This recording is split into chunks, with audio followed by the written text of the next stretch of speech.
Assalamu alaikum wa rahmatullahi wa barakatuhu, très chers frères et très chères sœurs. Lorsqu'on veut trouver les meilleures invocations, on se dirige vers le Coran, où Allah subhanahu wa ta'ala nous a rapporté les meilleures invocations des meilleurs des êtres, à l'instar desquels les prophètes, alayhimussalam ajmal. Il y a un bel exercice à faire, c'est justement de lire le récit des prophètes et de voir combien ils étaient tous tellement attachés à faire des invocations et des évocations pour qu'Allah subhanahu wa ta'ala les accompagne, les soutienne, les fasse sortir, les aide à sortir des épreuves dans lesquelles ils sont. Et nous avons dans Suratul Anbiya quantité de prophètes qui sont mentionnés comme le titre de la sourate l'indique. Et nous avons à la page 329, entre les versets 83 et 90 de cette sourate, 3 prophètes qui sont mentionnés et 3 évocations d'Allah subhanahu wa ta'ala et invocations. Retenez avec moi une chose très importante, le dhikr, qui est l'évocation d'Allah, ce souvenir d'Allah, est interrelié, indissociable de ad-du'a. Le fait d'invoquer, le fait de demander, le fait d'appeler Allah Azza wa Jal. Le dhikr et le dua sont interreliés, intimement, toujours ensemble. Il y a même dans une tradition sainte, Allah Azza wa Jal nous dit « Celui qui s'occupe à m'évoquer, je lui donnerai le meilleur de ce que j'accorde au meilleur. Je lui donnerai le meilleur de ce que mes pieux serviteurs me demandent.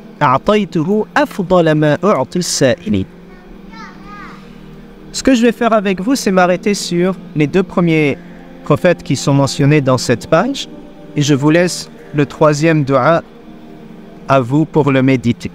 Celui de Zakaria alayhi salam, je vous le laisse. Commençons avec Ayyub. Ayyub, comme vous savez, il est le modèle d'excellence dans la patience. Sabra Ayyub. Il est rapporté par les historiens et les commentateurs du Coran que Ayyub alayhi salam vivait dans une grande facilité. Allah Azza wa Jal lui avait accordé de grandes richesses, de nombreux enfants, 10, il mentionne 7 garçons, 3 filles, et puis une santé, tout allait bien. Et à un moment donné, il l'a éprouvé. En un jour, il a perdu tous ses enfants. Toutes ses richesses aussi, il les a perdues. Et il est tombé gravement malade, au point où il ne pouvait plus utiliser son corps, se déplacer comme il voulait. Et même les gens se sont éloignés et il n'est resté à ses côtés que sa chère et tendre épouse. Dans ces difficultés, bien sûr, l'histoire est plus large et il y a plusieurs leçons à retenir, mais arrêtons-nous sur l'évocation qu'il fait. Allah Azza wa Jal dit « Wa ayyuba idh nada rabbahu anni massani ad-durru wa anta arhamur rahim » Et Ayyub, lorsqu'il va appeler son Seigneur, « Nada rabbahu » Et c'est le même mot qui est utilisé dans cette page-là pour les 3 prophètes. Nada rabbahu. Ensuite, nada fi dhulumat. Et ensuite, nada rabbahu. Il appelle. Et il a dit, ô Allah, ô mon Seigneur, ô mon Maître, j'ai été touché, affecté. Et il utilise ici un euphémisme. C'est comme il va utiliser une expression qui, si on le prend dans son sens premier, on se dit, il a été effleuré, il a été à peine touché, mais en réalité, il a été grandement éprouvé, comme on a dit, dans ses richesses, dans ses enfants, dans sa santé. Mais il utilise un euphémisme, comme pour montrer cette politesse que nous devons nous aussi utiliser quand on s'adresse à Allah subhanahu wa ta'ala. Massani ad-dur. J'ai été touché, affecté un tant soit peu par la difficulté, l'épreuve.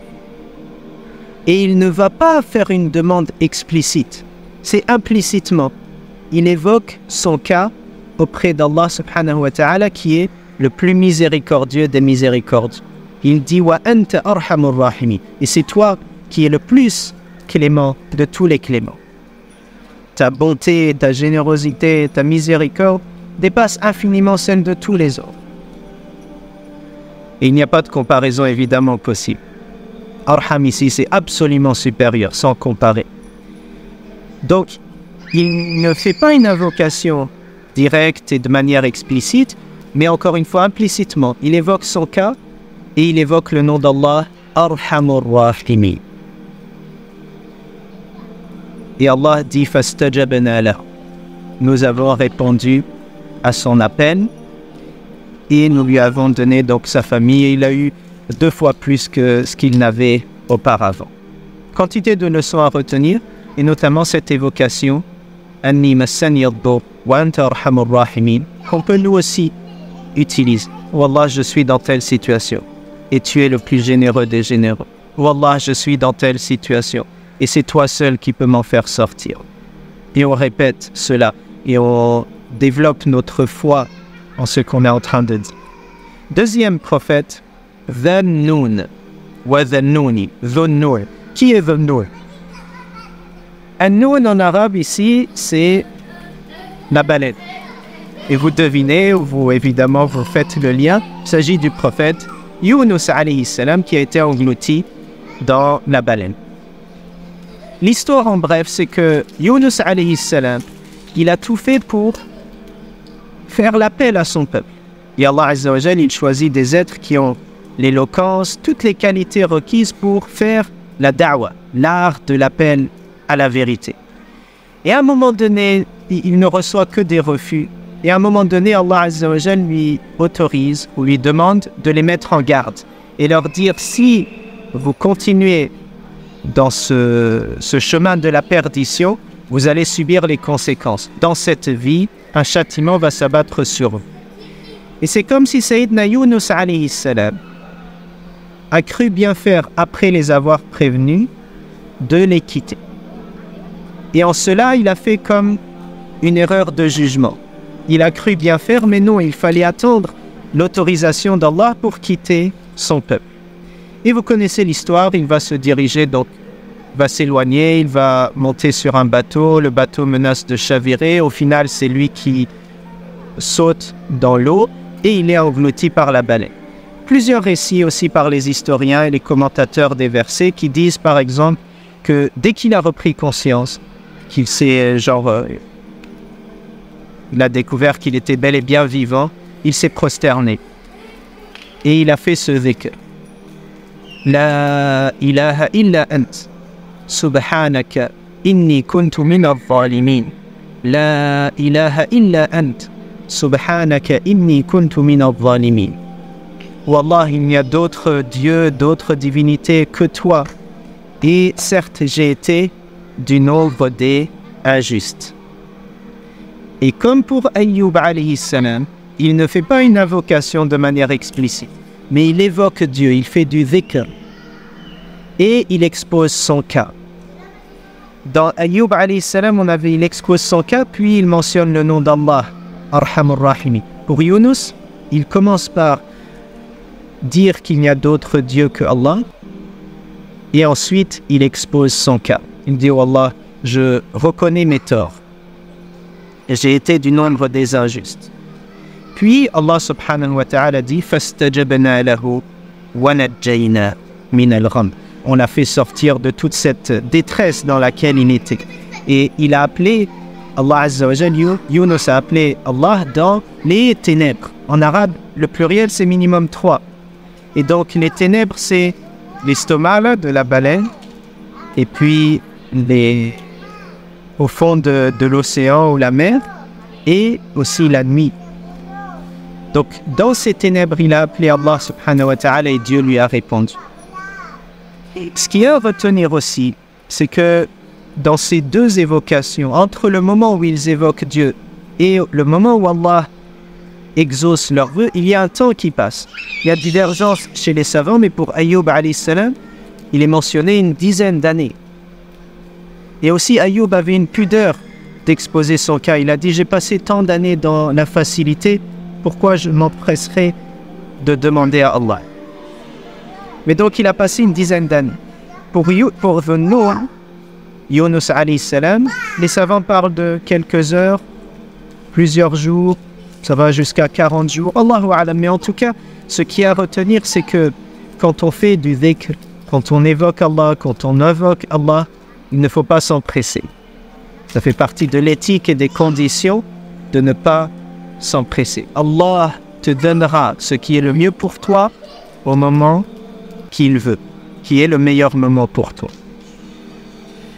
Je rapporte une dernière chose, pas prendre trop de votre temps. À la fin de la page, Allah Azza wa Jalla dit إنهم كانوا يسارعون في الخيرات ويدعوننا رغبا ورهبا وكانوا لنا خاشعين. Ils étaient. Et on peut retenir cette interprétation, comme dit Cheikh Tahir ibn Ashur, rahimahullah, que ils étaient, ça renvoie à tous les prophètes qui ont été mentionnés. Ils s'empressaient de faire le bien. Et ils nous imploraient dans la crainte et l'espoir, lorsque tout va bien et lorsqu'ils vivent des difficultés. Et ils étaient pour nous khashi'in. Ils avaient une grande vénération, cette crainte révérentielle pour nous. Et ça, voyez, chers frères, chères sœurs, ce sont des préalables à mettre en place. Il faut remplir ses devoirs pour ensuite réclamer ses droits. Voilà, je ne vous retiens pas plus longtemps. Barakallahu fikum. Ce sont de très très beaux doigts que nous avons dans le Coran et qui sont à chercher, à réutiliser, à employer. Et parmi les plus beaux doigts dans le Coran, ce sont les doigts des prophètes. Qu'Allah Azza wa Jalla nous permette de les prendre comme modèle d'excellence, de suivre leurs pas, notamment dans leur rapport à Allah subhanahu wa ta'ala, dans leurs évocations, dans leurs invocations, et qu'Allah nous accorde les félicités, les bienfaits qu'il leur a accordés. Assalamu alaikum wa rahmatullah.